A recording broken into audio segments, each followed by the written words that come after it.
Bạn ơi, đau đầu bạn ơi, đi đau quá rồi.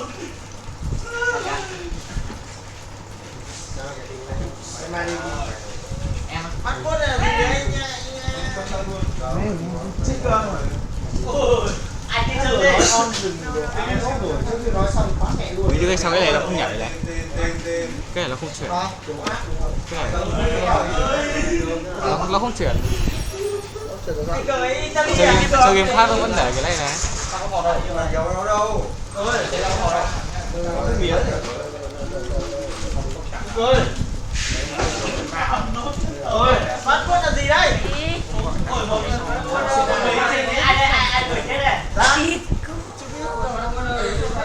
Chị ơi, bánh đường. Ai gửi thế này? Nó có đứng như ở cái này không?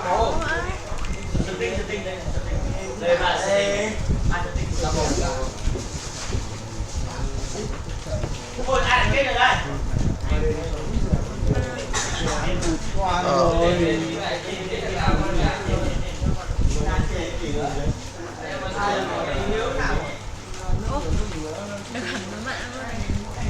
Xóa lại cho mẹ. Ôi, nó lên cái chợ nào? Đâu xóa đỡ thọ từ cái đây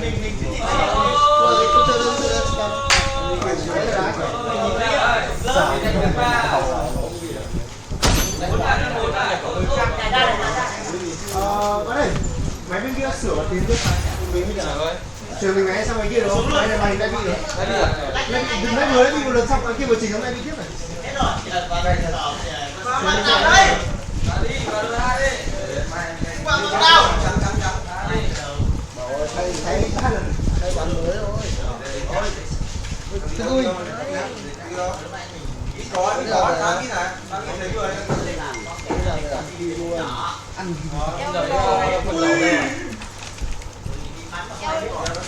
Này là khổ đấy. thường anh bị kia luôn.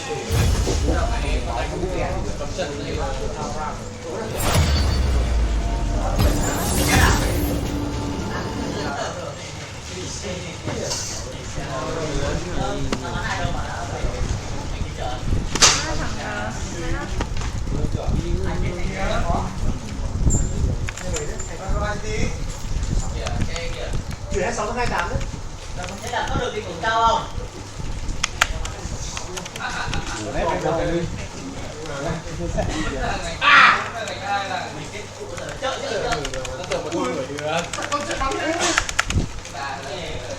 Nếu như mà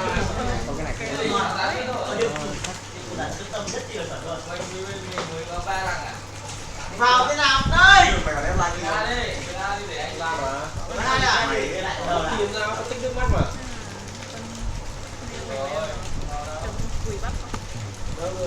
Mày cái đây bên. Thế nhưng bây giờ mà đây mày ngồi Anh đánh gọn cái sơn đi. Ấn số 2 chưa có thể đạn nào là chết ở đây. mày cả này. Ôi mày Mày ngồi đâu?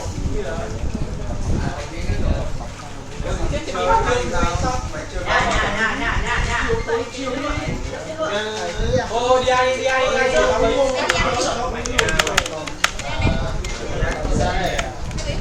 đừng lấy chị đâu không bắn được giờ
Mấy anh em rồi. Ủa vậy thôi đá lại.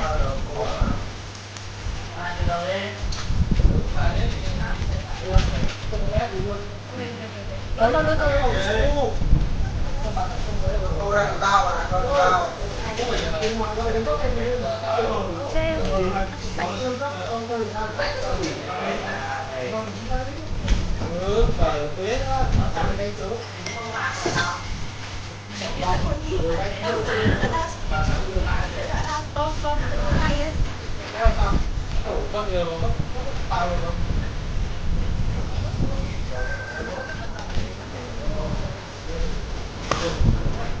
Nghe ơi.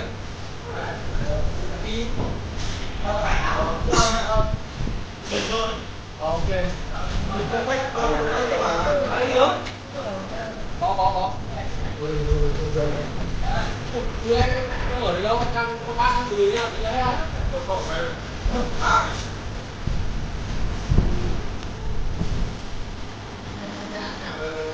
Ngồi nghe đó, tao cũng không ổn. Có lệnh dòng thứ ba lù à?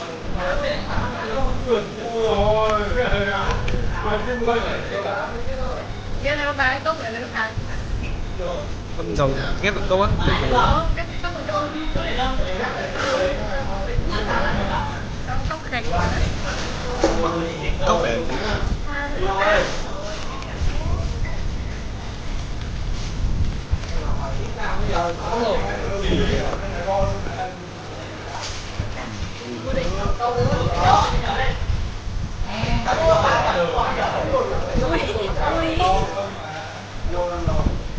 Nó đập vào không? Phải chơi.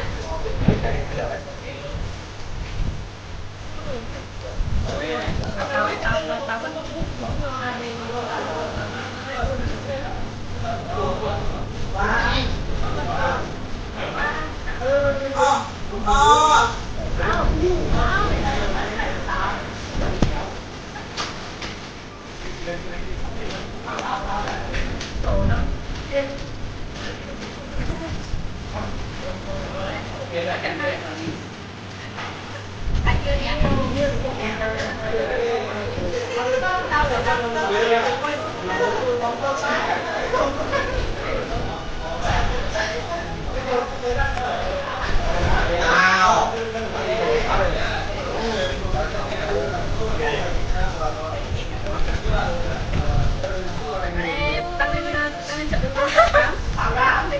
Hai quả. Tiền. Hai quả. Đấy quả đầu của ăn vừa này.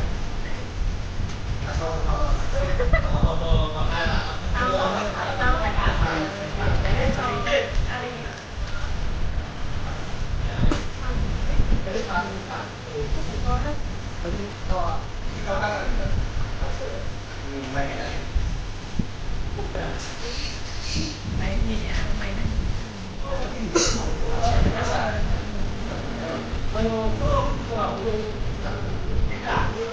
Xương có một xương.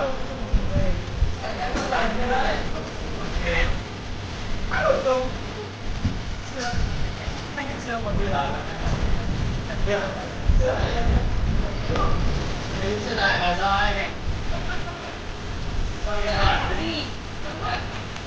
Hai chục đô. Hai chục đô bây giờ này.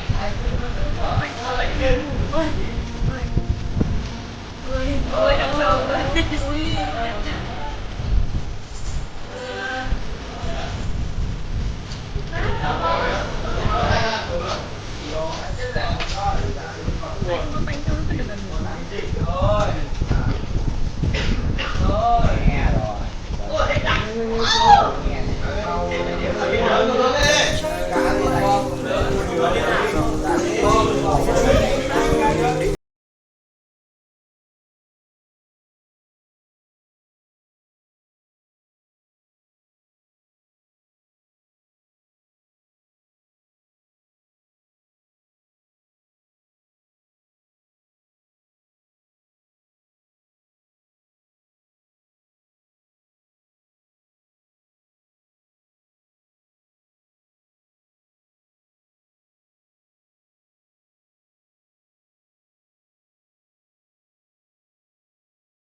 Có cái bơm rượu này đúng không? Không phải, còn cái van nó to ấy, cứ áp đi nó bát.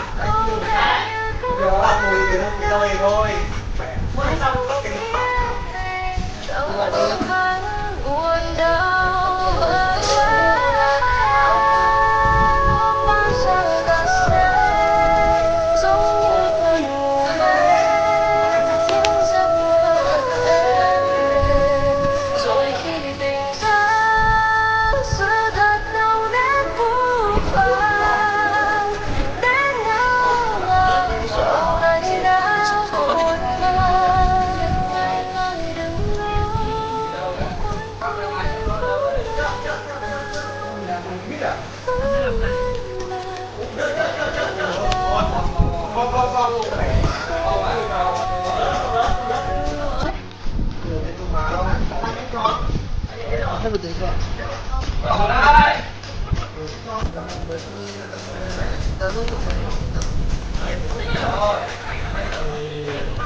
ta vòng rơi trên tay bấy lâu, chẳng ai đâu đặt tay mấy câu anh trả em vẫn còn yêu đúng không, và khi chiều buông trong mắt em chẳng ai đâu vòng đi lắm em, thời gian trôi buồn mai thật xa quên tôi, đi theo anh nắng chiều tà biết không giờ đây chỉ còn mình anh, nếu có thể trở về thì anh sẽ chẳng mơ ấy của em một ngày như thế, ta cầm số vào nhà nhưng trong tâm trí cứ lại biết bao giờ để được bên nhau khi ngày đầu.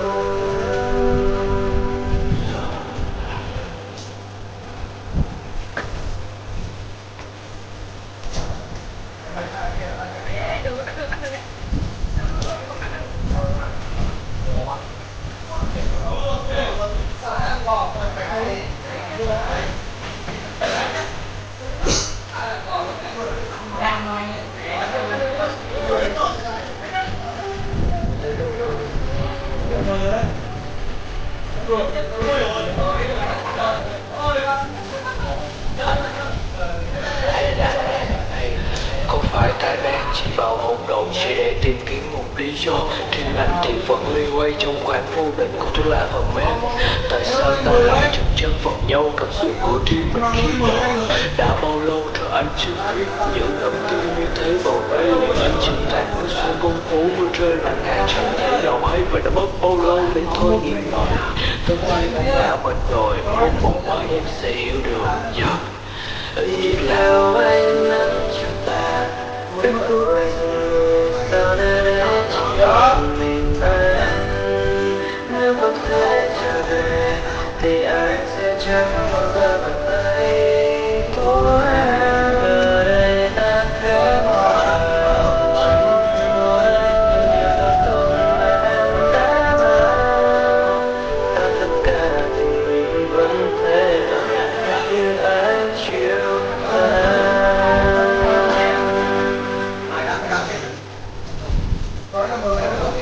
trong thời gian muốn nghe những lời tâm sự từ anh.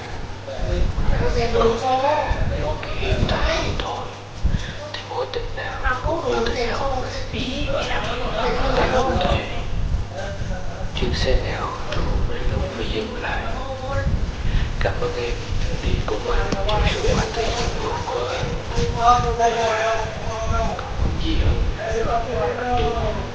Đi theo anh nắng chiều tà biết vui sao nơi đây chỉ còn mình anh, nếu có thể trở về thì anh sẽ chẳng bao giờ bàn tay của em, giờ đây ta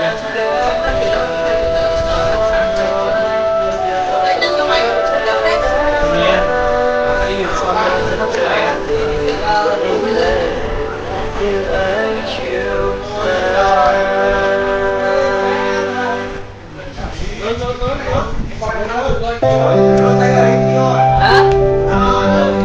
Sáng nay chuyển về sáng này lấy chuyển về cho chị đấy. Hả? Chị nào? Chị về nữa ấy.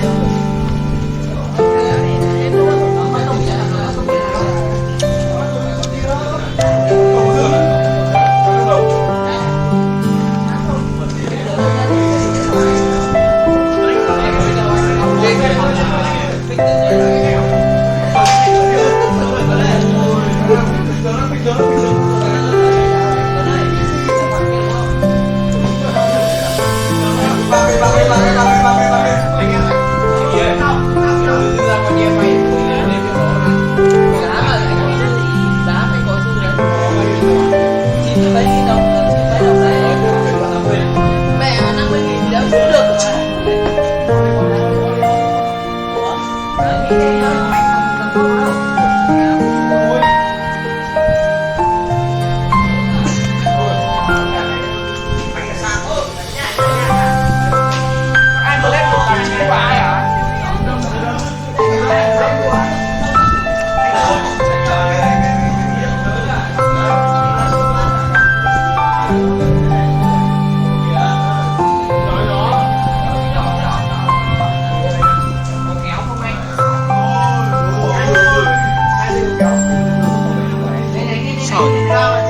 Chưa bao nhiêu yêu thương nên mới xa, bạn đã mình khi thu được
đầu này đéo nghe gì cả.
Nụ cười tươi như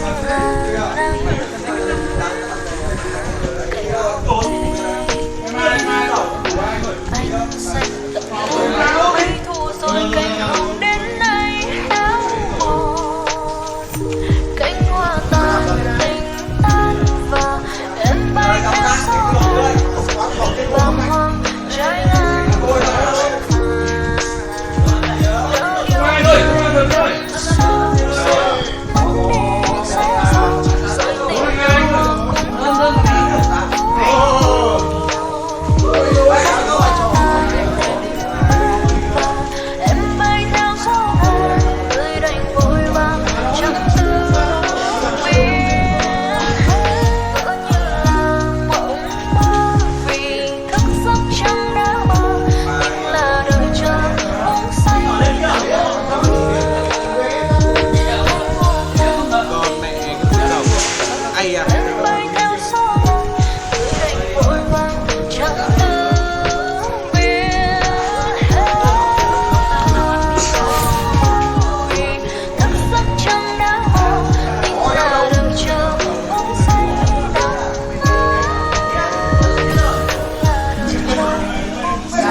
điều mà em luôn yêu từ khi chúng tôi xa rời, được nhìn em hạnh phúc là lý do khiến tôi khôn tàn trong cuộc đời này dẫu bao điều ngăn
thêm máu lên trán thơ nhau. Nhiều năm qua nơi nào đang đâu, tại sao vẫn thấy đau. Ngoài trời mưa hay lệ trắng mưa từng Trên.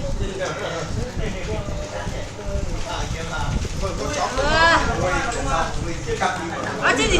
Ui. Bắn không cốp này, mẹ mày đau khăn vai đâu, vỡ luôn, vai luôn, ta bọc mọc luôn. Đấy, sáu nhá. Không. Chết rồi. Anh nhỏ lên. Chết rồi. Mẹ quả đấy, quả đấy. Có cái nhỏ. Lớn. Ôi. Qua ba tình. Mày chết. Ôi chưa.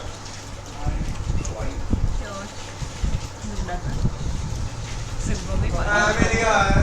Rồi. Bên đi không thôi. Ôi chết rồi. Bên đi à. Xin chó nhá, xin chó nhá. Wow. Trên xin chó ấy. Cầu ấy. Mẹ nó lên cao rồi. Đây.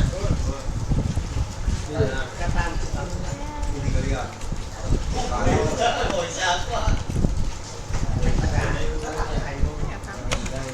Ôi, trong máu.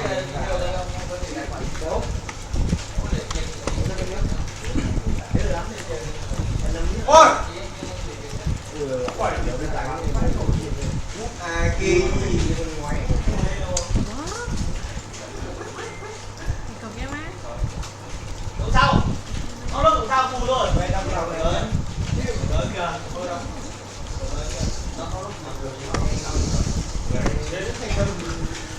Nó nó kết rồi.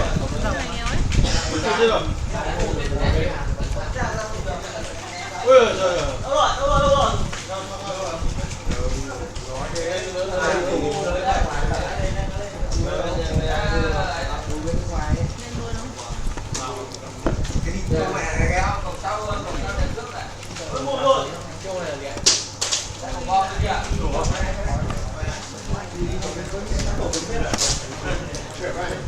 Cho thế đi. Dòng ấy.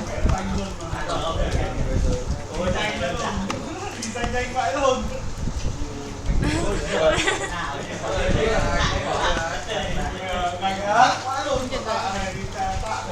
Đi ra xuôi giờ này nó khác. Anh kia này biết các anh kia ở trong sòng. Ôi trời kìa. Anh nhỏ. Anh nhỏ kia. Anh nhỏ nó đủ chưa? Chưa. Ôi trời. Cốp các bạn đổ cái lỗ Nhỏ này nó đẻ cái hết xương đi. Biết rồi. Ôi anh nhỏ như thế rồi.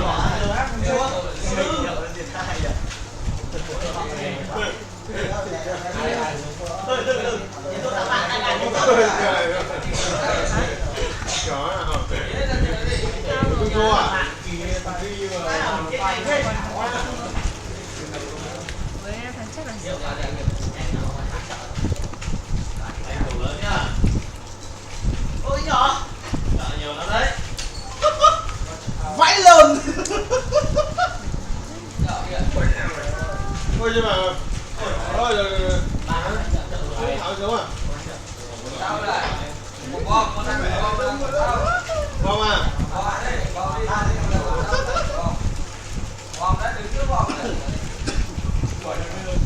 Chạy đâu đi vậy? Thôi lên đây này. Mày ơi, rồi. Đâu nữa? Ở đâu? Đá. Ủa, các bạn đá rồi. Rồi, đã thấy là rồi, vào lên đi. Lên. Có một thằng lên thủ bọn rồi sao? Ui. Đông người. Đông bờ lờ. Đông bờ lờ. Nó siêu đảo đâu ra đánh có lúc cái gì đâu mà nó siêu.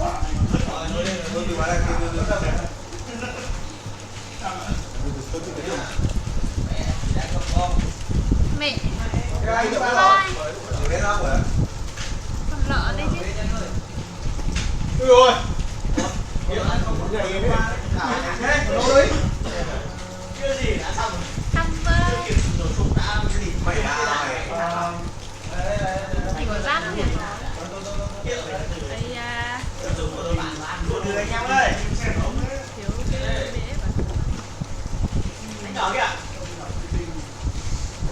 Rồi. Đây, nó nhỏ. Cá sấu bà tao sắm bánh khác. Chết tao thử kỳ vậy nữa rồi. Vậy ôi trời ơi. Không biết đây là nghiền Thôi.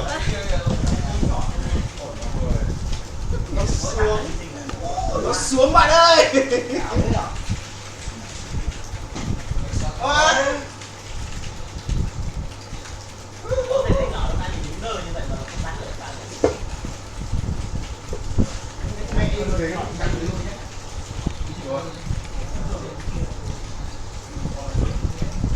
Ôi ai dặn. Ôi đồ này hả?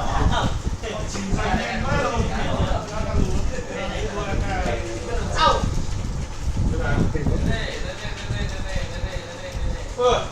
Ôi chơi rồi chơi. Ê, chơi sẽ ra Ôi chơi chỗ á. Đi đứng bóp vào thằng ác cả. Trong cái nhà kìa. Ôi. Sao nữa? Phải hết rồi mà. Các bạn Đi ba đi. chứ vẫn nào chả có gì luôn đấy. Tiếp. Bên tiếp không chờ đi ăn. lui xe ra phải lui xe ra phải. Nó lên đúng rồi, nó tăng lên mà. Nhỏ. Ăn nhiều đó mà, đó đừng có mà. À mẹ rồi.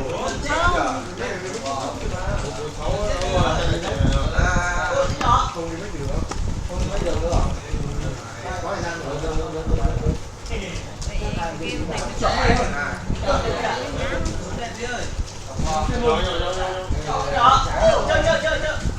Chơi kìa ai đang chơi. Mẹ, lồn mất.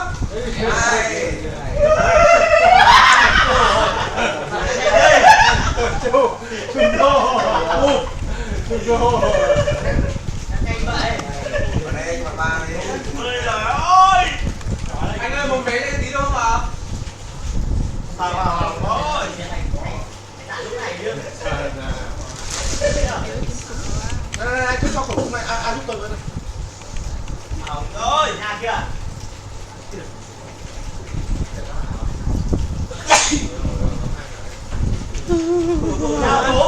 Thủ anh em ơi. game không dừng. Sao? Cái sau nhá. Nó bắt đầu game thì có chịu. Ôi, nha. Đấy rồi. Từ bạn ơi.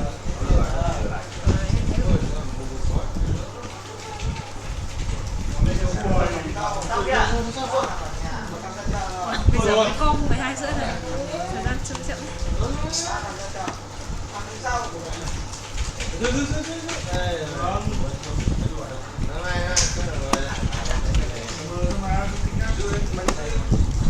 Mình có à? Tên hồn kia Trong nhà nhá, trong nhà. Ủa. Ai bắn cả thành thế đi. 13 tuổi. Ui anh em nào đoạn. Được phát chú đấy. What? Ui, ở đây ông nhanh. Không chơi tôi chơi với anh tôi đã.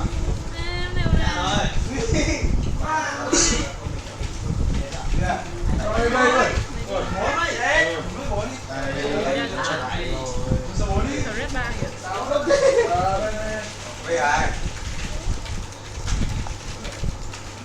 Ông vua rồi.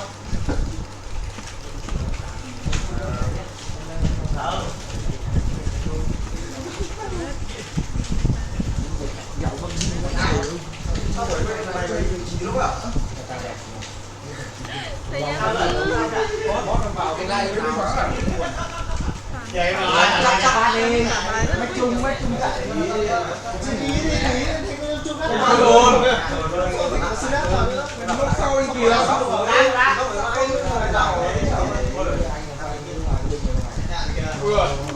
Ta chỉ góc này là bài dốc, một đến mày dốc là mù luôn. Tao chưa được đi. Sao chim cơm ở đâu? Thứ hai buổi con. Cứ bạn không chơi các bạn. Ba đi lúc này là Nó xe này. tay Đánh chủ yếu là đánh tít xong rồi về cuối là đánh tít. Đánh như thế. Ôi, cố lên ăn. nhá. Đi cháu vứt thôi. Đi đâu rồi mà.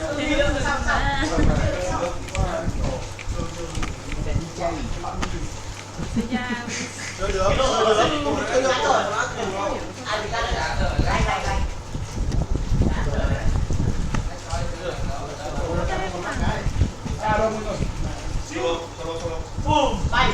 Thấy chưa? Thấy mất chưa? Nó bảo ơi. Từ đầu đến đây nó bảo là tao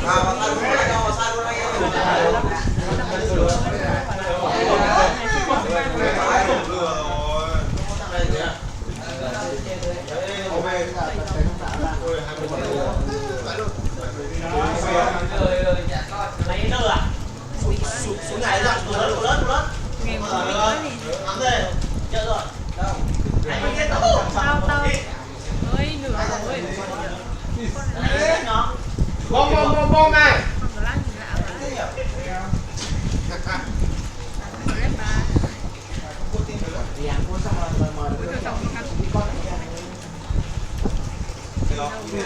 Tay tôi vừa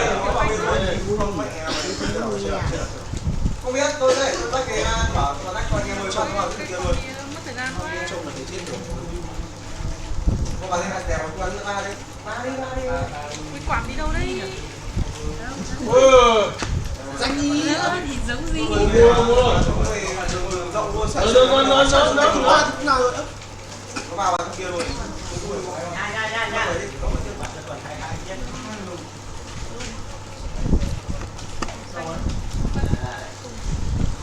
Ôi. Đối tay quá à. trên 1 triệu luôn rồi Ôi vẫn còn giữa lại rồi. bao nhiêu Để nó nhiều thế. Chẳng chết rồi mình. Tôi giết đầu tắt vào đầu.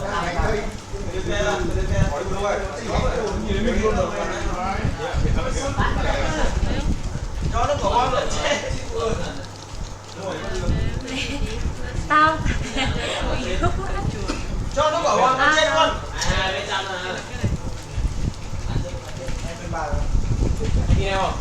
Tín. Đây nó có hết rồi không? mày á Đấy em ơi. ai á Máu. nhỏ kia. đâu về Sáng mai đi ăn sáng không vậy? Tí ơi. Nó trên tài khoản này. à Trên tài khoản này.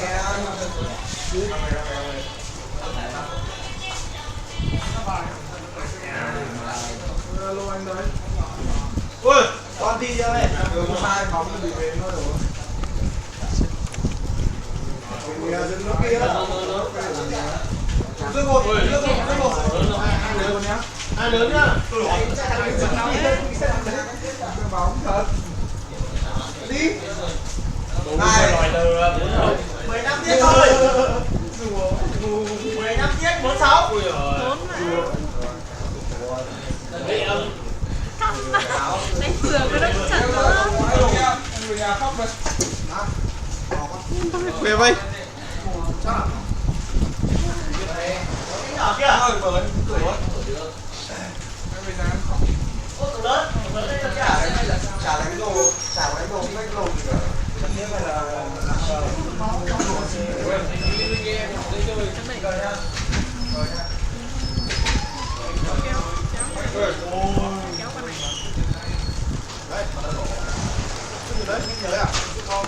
Ôi trời. Đến chợ. về à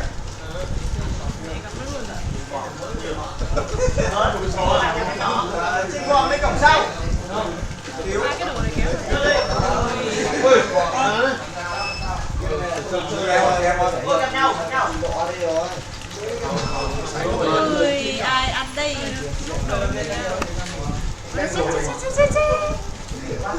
Trước xem rồi. Chịu ơi.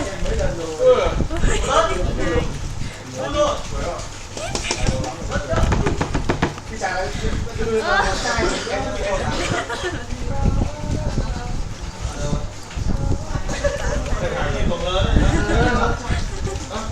Ôi chứ là đang bật.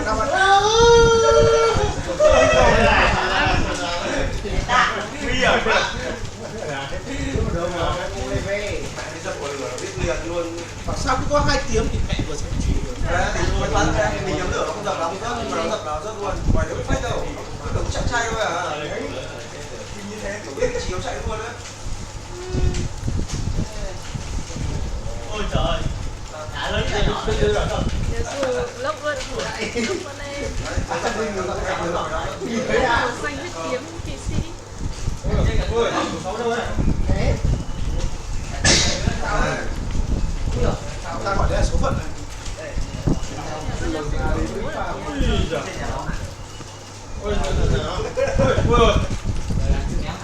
Cô đá. Trông sai sai ấy.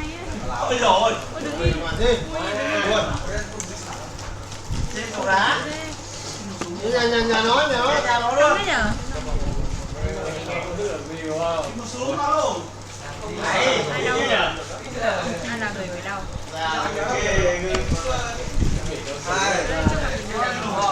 Bác một lần với ai để mấy mày em à? Bác cái nón đấy á, biết mà để tuổi à? Nhỏ. Sao được?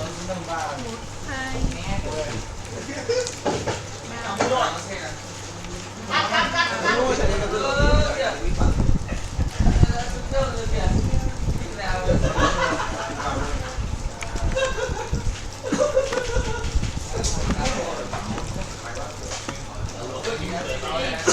Anti của con này là gì? Đâu mà không chơi được con này. Tôi nhớ tắt ơi.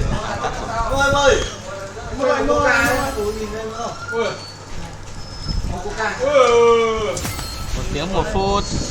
That you committed to that. You committed to something first, so it's Let's wrong. say he didn't commit to it first. But he did. Let's say he hadn't. No, I committed to it. didn't. I booked the gig and then realized that it was the same So day you were as Will's committed. wedding. You were committed to it already. Whether you, however, But would you would have taken it anyway, wouldn't you have? Yeah. I mean, it's like But it's he's still making a earning. sincere choice. He's like, you know what? but This work is my is work. preference. But work is working. Let me. You don't know, Benji. You also grew up like on Mars when it comes to manners and stuff. Really, it's not anybody can do whatever they want. You can't tell anybody what to do. But there are listen. I love Bruce Springsteen. Everybody knows I love Bruce Springsteen. He recently performed "Born to Run" and "Darkness on the Edge of Town," 2 of my favorite records of all time, back to back at a concert. If he were doing that concert the same night as Jason, I would go to Jason's wedding. But Because- you're much closer to Jason than I am. I guess I am. Yeah. So that's what this whole thing But is guys, saying. just to go back to the concert thing, how many last tours ever have the Who had? Oh my God, I've been to 7 final Who concerts. Yeah, I mean, like, get over yourself. I know, but you guys are making such light of this. Like, how is this concert to me is as important as a wedding? Well, to that's me, just- it that's is. just Then you spoke in volumes about how you feel about Jason. That's all. No, it's as important to me as anybody's wedding. I mean, I Okay, would, okay. Howard's wedding. I would probably miss Bullshit. Howard's wedding. Bullshit. Hey, it's Baba Booey, Gary Delabate.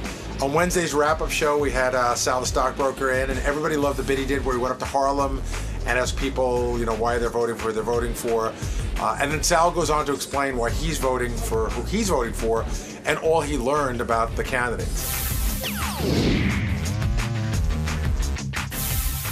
Sal did that Obama bit where he went to Harlem and asked people on the street why they're voting for Obama, and then mixed up the policies and the running mates and everything else. I got to tell you, he has to run everything by me. Sal's not allowed to just go to Harlem without prior approval. Why, Gary? Why? Because God knows what he'll do. And when he came to me yesterday and he said he was going to do this, I wasn't fully getting the concept, and I didn't think it was going to work. But I think, what's the harm? Sal wanted to go out and do it, and if you come back with nothing, no harm. If you come back with something, but when I listened to it this morning, it was almost like an amazing social commentary. Like Sal really hit it. He hit a home run on this one. He absolutely did. Sal, you should come down here because we're giving you praise. And, Yeah, it's almost like Sal should have done this for the Daily Show. You know what I mean? Yeah. What'd you think of that, Benj? I liked it. It was good. And I asked Sal, did it take a long time to find those people like that? What do you mean by those people? Those people that got mixed up by his question. I wasn't. No, well, it was black, but I wasn't. But did it take a long time? He said it was like in the first 3 people he asked, basically. Yeah, he did a really good job with it. Carlos in Oklahoma, you're on the wrap-up show. Hey, how you doing, guys? Hey, Carlos. I was just calling to tell Sal that I'm one of the maybe a dozen people out here in the country that actually loves what he does. He's just super funny. The ideas are innovative. The stuff that he did in Harlem is, I only caught the first two, and I can't wait for the West Coast feed to come back so I can listen to the rest of it. So it's just fantastic shit, man. I really, really appreciate what you do.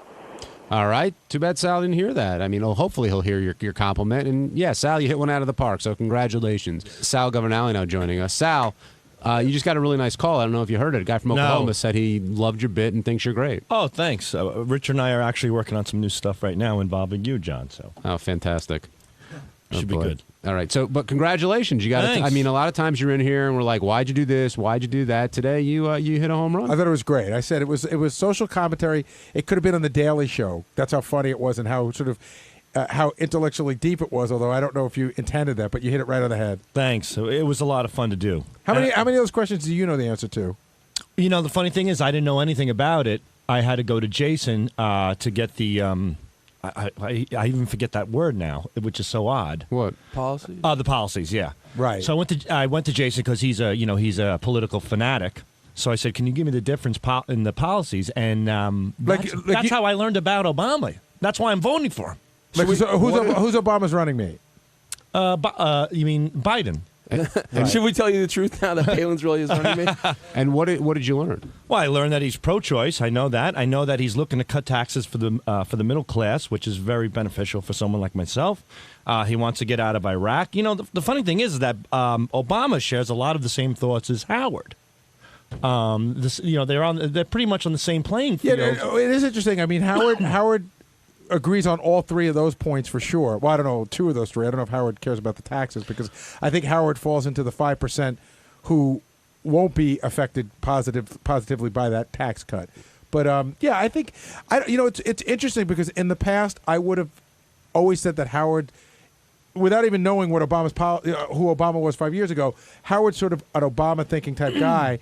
And he has not been on the Obama bandwagon at all. He definitely is not. What did you learn about McCain on the other side of things, Sal? Well, I learned he's just the opposite of Obama. You know, he does support the war. He thinks it should continue, which I disagree with. He is pro-life, which is ridiculous. And he wants to cut taxes for the 5% of America, the wealthiest of the wealthiest. So aside from those three things, which Jason clearly told you yesterday, which I've learned, which you know, what else do you know about either one of them? I know Obama's black and McCain is white. What do you think of McCain's running mate? Palin. Yeah. Typical broad. Seriously. I don't know. I know she's from Alaska. She doesn't know really what she's talking about. But I think he got her involved to get the women. Look, from what I've learned yesterday, it looks like a good majority of people are voting on somebody based on their race. That's what we learned, and I think it applies to the whites as well. With somebody like Sarah Palin, I think what he's trying to do is he's trying to corral in all the broads to vote for him. What was that? Because you got a lot of clueless women out there that say, hey, we can have a woman involved in office, so let's do that. What was that point you were trying to make about the race and the presidential race that Howard got confused? That actually confused me. It's a presidential race, yet it's also a race war. Is that what you meant? Yeah, I mean, no, it's kind of odd. It's called a presidential race, but it seems more like it's a race war. Like I'm using the word race in a different context, so to speak. Because it appears that people, like when I went to Harlem yesterday, people are just voting strictly on race, which I get. I get it. But, it's all one big bag of horseshit in the end anyway, because I realize that I can even anybody, Gary, I could go out tomorrow. I could stand in front of a podium and say, hey, I'm going to cut taxes.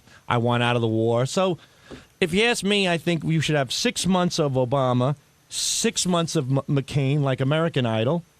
Yeah, and then in the end, whoever does the real thing, whoever is not the bullshitter and who succeeds, that's the guy you put in office. But what happens with your 6 month thing? Like in the first month of McCain, let's say, everything goes to hell. Does he get to finish it, or does someone else come in? Absolutely, because you can always dig yourself out of a hole. So let's say McCain comes in for 6 months, and let's say the war's still going on, it's still dog shit. Let's say he's not following through on everything he said. Then 6 months later, we have Obama.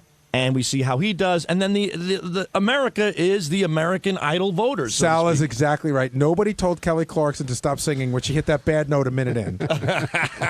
That's what I think that's how people should be. Because we live in a world of bullshitters. Politicians are bullshitters. And the better Unlike candidate, that. let's say, right. How long do you think they should be president after that 6 month term? Well, they ate up a year, so there would be 3 years left of the term. So they would get 3 years with an opportunity to do another. Now, I say at the end, let's say McCain wins that, right, Gary? Let's say we all vote for McCain after a 6-month trial. He did better than Obama. He gets 3 years. Let's say after those 3 years he sucks shit. We can bring Obama back in for another 6 months on round 2. Like a boxing match. What do they call that on Survivor? You go to the Exile Island. Exile Island, Right, but you can get to come back. So we send Obama to Exile Island. I think I was in Exile Island yesterday, but that's a different story. We could send Obama to Exile Island, hypothetically speaking, and then after the second term, you bring him in. Now, why vote? Why do we live in a world where we're voting on bullshit? This right? this reminds me of that wonderful editorial Archie Bunker did about how to stop hijacking, where we should just hand guns out to everyone when they get on the plane and collect them all on the way out. Now, Sal, before you did that bit, were you going to vote for McCain? I wasn't going to vote for anybody. You weren't going to vote at all? No, because, again, I didn't. Are you registered? Yeah, I registered today with Richard. I registered to vote. I'm really excited. Good, you should be called for jury duty any day now. Perfect. Really? Congratulations. Nobody wants me on a jury. That's how you get called for jury. It's one of the ways. That used to be the rap. I had a bunch of friends who would never register to vote, never voted, because that's where they used to get you for jury duty. But now they get it, I think, from your license. Ralph Sorello, you're on the wrap-up show. Hey now. Hey, Ralph. Hey, first of all, Sal, that bit was brilliant. Thanks, really, man. Really great. Thank you, Ralph. And now those guys are sitting there trying to embarrass you afterwards and trying. No, listen. We all told them it was a great bit. No, now you want him to be the fool again. Leave him with the brilliant. So on Thursday's wrap-up show, Langford and I had to air out our problems with each other, or my problem with him. You know, it's a whole big story about whether I told him to not talk to my girlfriend or not, but he, he says that it's my word against his, and that no one told him not to talk to my girlfriend, and I just say that he's an asshole. And I think this proves why. Now, Steve likened Steve Langford to a soulless villain, I believe is the term that he used. Is that an accurate description of the man? You know, I think of him more as sort of a journalistic jihad. He really believes. No, Steve believes in the cause so much that nothing can. You know how like you can. You know how, hold on a second. Wait, hold on, Steve. Hold on. But you know how like you can't reason with a Muslim about the war. Fact. Like Steve's got a job to do, and nothing should stand in the way of that Let's job. bring this to a screeching halt because I'm sorry to burst your bubble, but and truthfully, I do have lots of work to do, so it's not like I'm thrilled to come down here, but let's get it right.